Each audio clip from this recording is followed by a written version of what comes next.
내가 풍성하신 하나님, 지난 밤도 주님의 날개 그늘 아래에서 저희들을 눈동자와 같이 보호하여 주시고 축복의 새날 새 아침을 열어주심에 감사를 드립니다. 하루의 첫 시간을 구별하여 주님 앞에 나왔습니다. 우리의 심령마다 은혜의 말씀으로 성령의 위로로 채워주시고 이 아침 간절히 구하는 기도의 제목들마다 아름답게 응답하여 주시옵소서. 우리의 기도와 신앙이 날마다 더욱 성숙하게 하여 주시어 언제나 하나님의 나라와 의를 먼저 구할 줄 알게 하여 주시고 먹든지 마시든지 살든지 죽든지 주님의 영광만을 위하여 살게 하여 주옵소서. 겸손의 왕으로 이 땅에 오신 예수님의 이름으로 기도드리옵나이다. 아멘. 하나님 말씀 신약 마가복음 9장 30절부터 37절까지 말씀입니다. 마가복음 9장 30절부터 37절까지의 말씀 한 목소리로 합독하시겠습니다. 그곳을 떠나 갈릴리 가운데로 지날새 예수께서 아무에게도 알리고자 아니하시니 이는 제자들을 가르치시며 또 인자가 사람들의 손에 넘겨져 죽임을 당하고 죽은 지 3일 만에 살아나리라는 것을 말씀하셨기 때문이더라. 그러나 제자들은 이 말씀을 깨닫지 못하고 묻기도 두려워하더라. 가버나움에 이르러 집에 계실새 제자들에게 물으시되 너희가 길에서 서로 토론한 것이 무엇이냐 하시되 그들이 잠잠하니 이는 길에서 서로 누가 크냐 하고 쟁론하였음이라. 예수께서 앉으사 12제자를 불러서 이르시되 누구든지 첫째가 되고자 하면 뭇사람의 끝이 되며 뭇사람을 섬기는 자가 되어야 하리라 하시고 어린아이 하나를 데려다가 그들 가운데 세우시고 안으시며 제자들에게 이르시되 누구든지 내 이름으로 이런 어린아이 하나를 영접하면 곧 나를 영접하며 누구든지 나를 영접하면 나를 영접함이 아니요 나를 보내신 이를 영접함이니라. 아멘. 이 아침도 저와 여러분의 행복을 위하여 주시는 주님의 말씀에 귀 기울여 청종하는 저와 여러분 되시길 주님의 이름으로 축원합니다.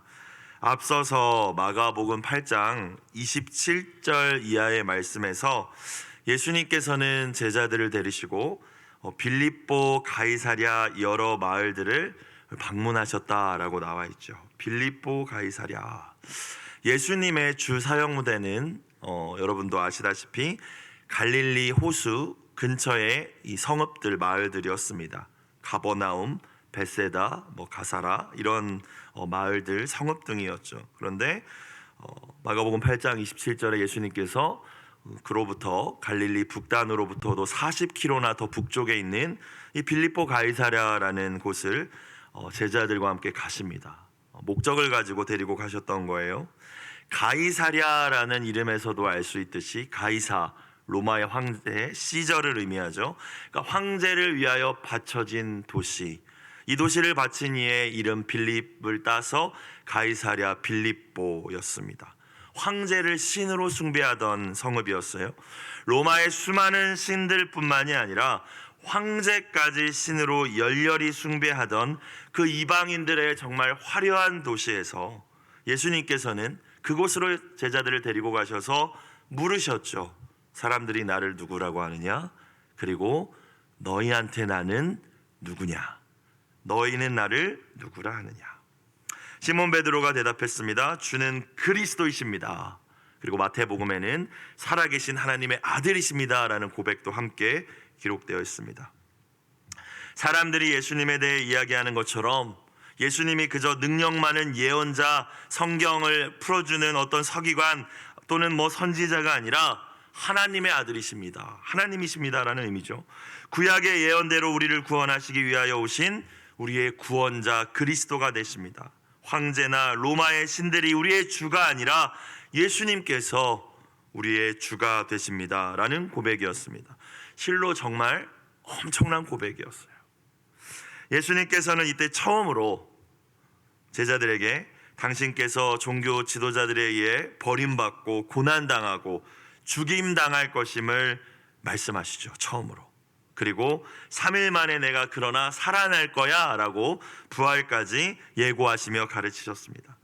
그런데 12제자들 가운데 그 누구도 이 말씀을 이해하지 못했던 것 같습니다. 아니, 이해하려고 하지 않았던 것 같습니다. 모든 것을 버리고 주님을 따른 제자들이지 않습니까? 아유, 줄 잘 섰다고 생각했는데 예수님께서 그렇게 비참한 죽음을 맞이해 버리신다면 이거 다 물거품이 되는 거 아닌가 라는 생각이 아마 제자들 가운데 들기 시작했을 거예요. 내가 3일 만에 다시 살아날 거야, 그 이야기는 들리지도 않았을 거예요. 그냥 내가 죽임을 당할 거야, 뭐야 무슨 소리야, 듣고 싶지 않았을 것입니다.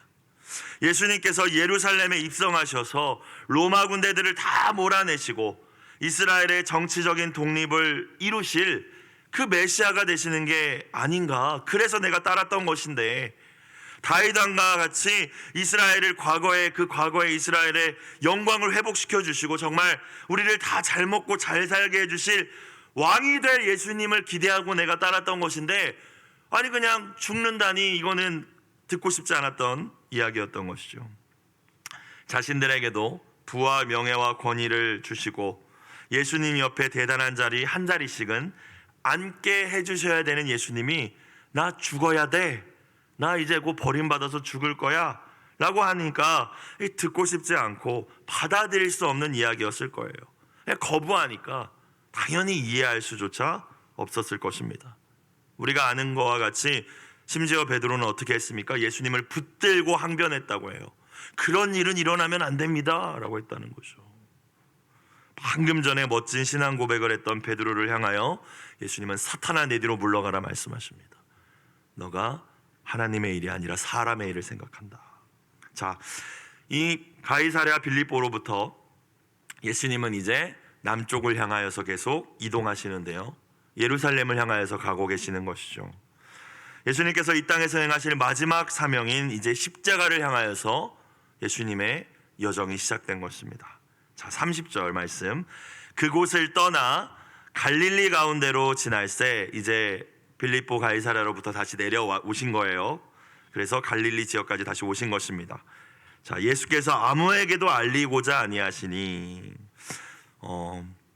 예수님이 가시는 곳마다 이제 예수님 거기 계신다라고 하면 수많은 사람들이 모여들었잖아요.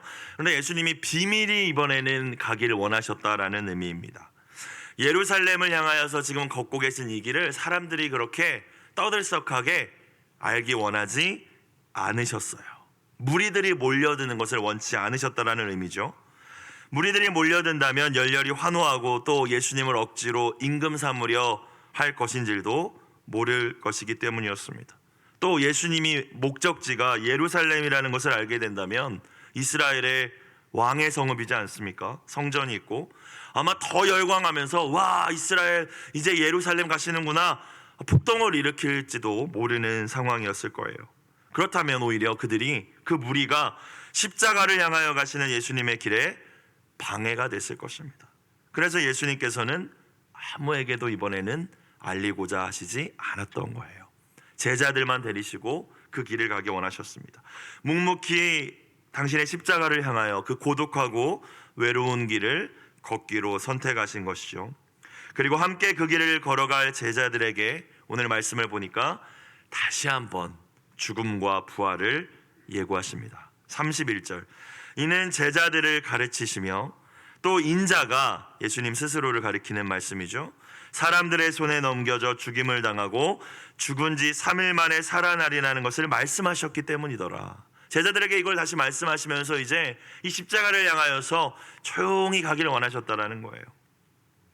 지난번 가이사랴 빌립보에 이어서 다시 한번 이 말씀을 하시니까 제자들이 아마 적잖아 당황했을 것 같습니다.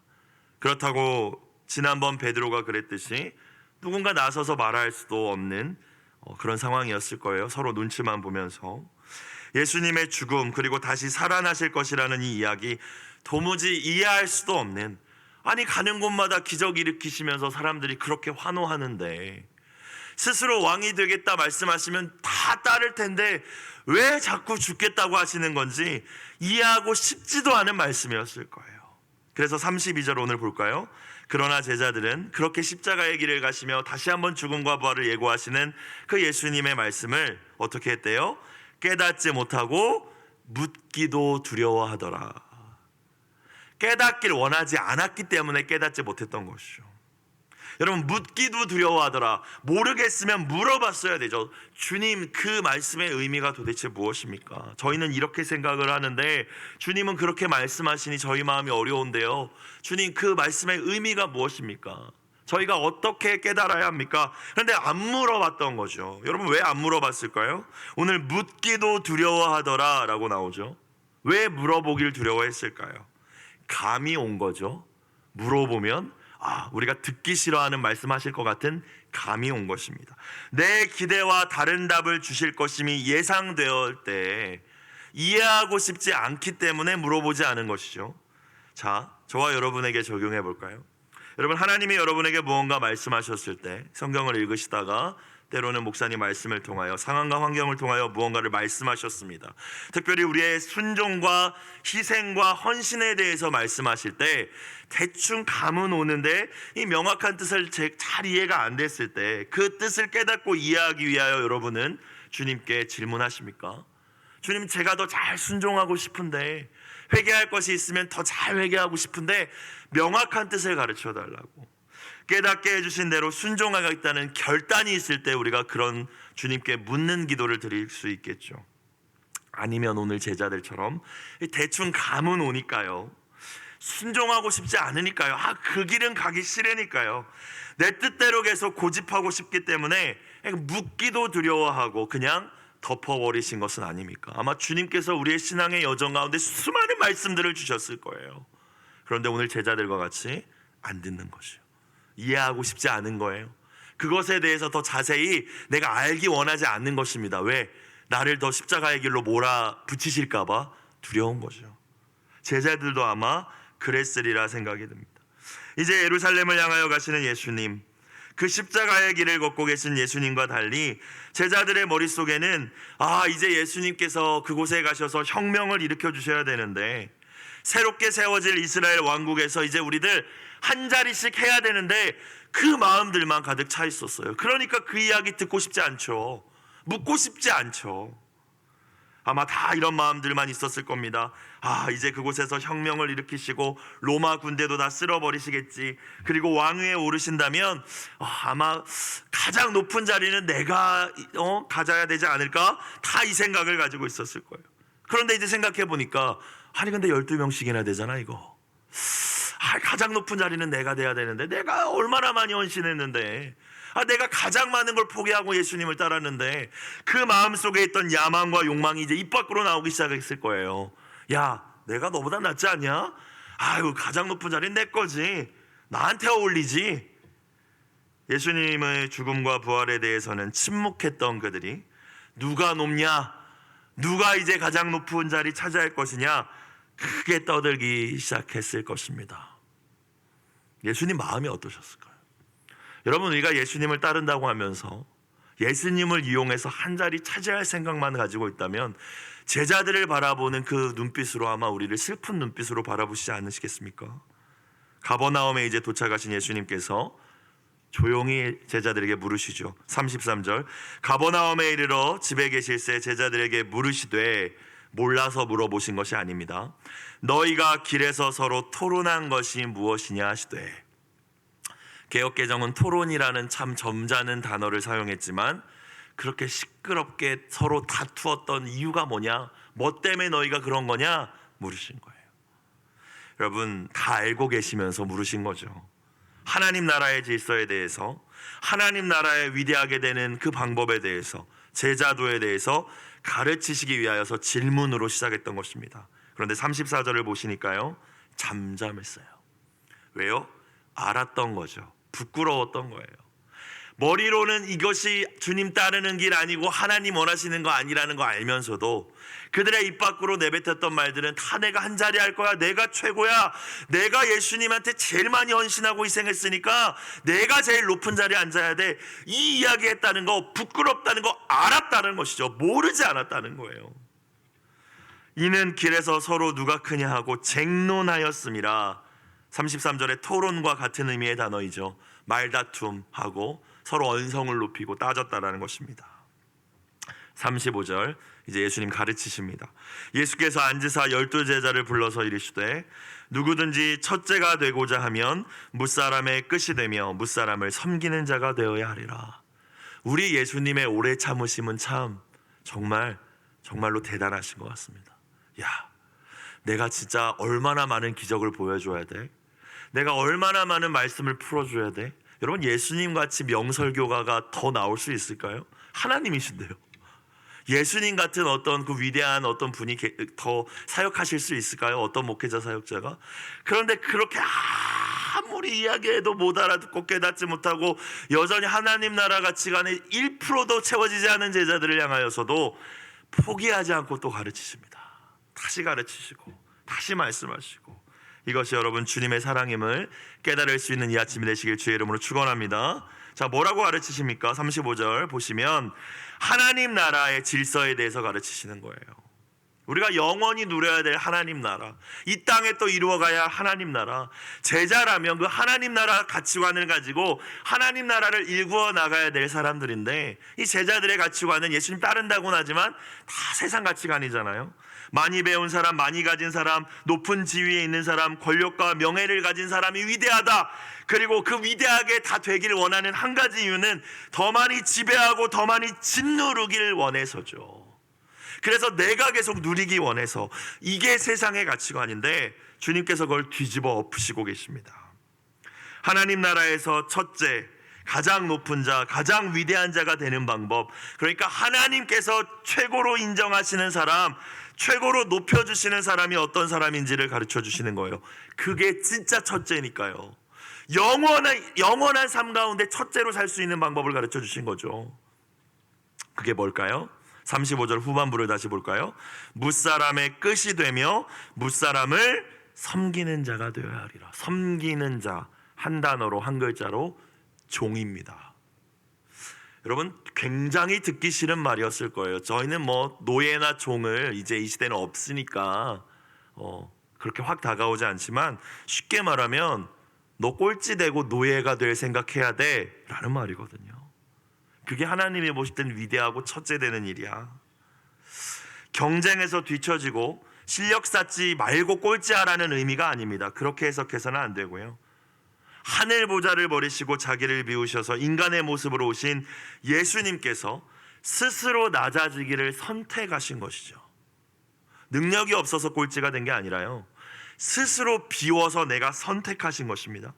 그렇게 예수님을 닮은 겸손과 순종과 섬김의 사람이 되기로 결단해야 된다. 그리고 그렇게 살아가야 된다. 그게 하나님 보실 때 하나님 나라에서 첫째다라고 말씀하신 것이죠. 내게 주신 모든 것들, 그것이 물질이든 권력이든 지위이든 지식이든, 그것으로 이 세상의 논리는 뭡니까? 내가 더 가지고 있으면 다른 사람 위에 군림하려 합니다. 내가 너보단 나니까 내가 너를 통제하고 지배할 거야. 그리고 높아지려 하죠. 그것이 아니라 만약 그렇다면 낮아지기를 선택해서 종과 같이, 꼴찌와 같이 낮아져서 사람들을 섬기라 말씀하신 것입니다. 여러분, 교회 안에는 직분이 있습니다. 집사님, 권사님, 장로님, 그리고 이제 목회자, 사역자들도 있죠. 여러분, 마치 아이들 게임 레벨업 하는 거라고 생각하십니까? 더 높아지는 것, 더 강해져서 더 많은 사람을 내가 위에 군림하는 것이라고 생각하십니까? 하나님이 보실 때는 아무런 것도 아닙니다. 정말로. 하나님이 오늘 예수님 말씀을 보면 하나님 보실 때 첫째는 가장 높은 직분과 지위를 가진, 우리가 만들어 놓은 질서 안에서의 높은 지위가 가장 높은 자가 아니라고 말씀하시죠. 가장 위대한 자는 스스로 낮아지기를 선택해서 다른 이들을 섬기는 자가 하나님 보실 때 1등이라고 말씀하십니다. 사역자, 목회자도 마찬가지라고 생각합니다. 내가 목사인데 나를 이렇게밖에 대접을 안 해줘? 라는 마음이 만약 제 안에 있다면 저는 타락한 목회자예요. 저는 꼴찌 목회자입니다. 하나님 보실 때. 나중에 하나님 나라 갔을 때 목사라고 해서 면류관 받는 것이 아니라, 야, 너는 낮아져서 섬기지 않았잖아, 저기 끝에 가 있어, 말씀하실지도 몰라요. 주님이 보시는 것은 우리가 만들어 놓은 질서, 직분, 지위가 여러분 결코 아님을 깨달으실 수 있기를 주님의 이름으로 축원합니다. 섬김의 영향력, 그것이 주님이 1등을 세우시는, 인정하시는 유일한 기준입니다.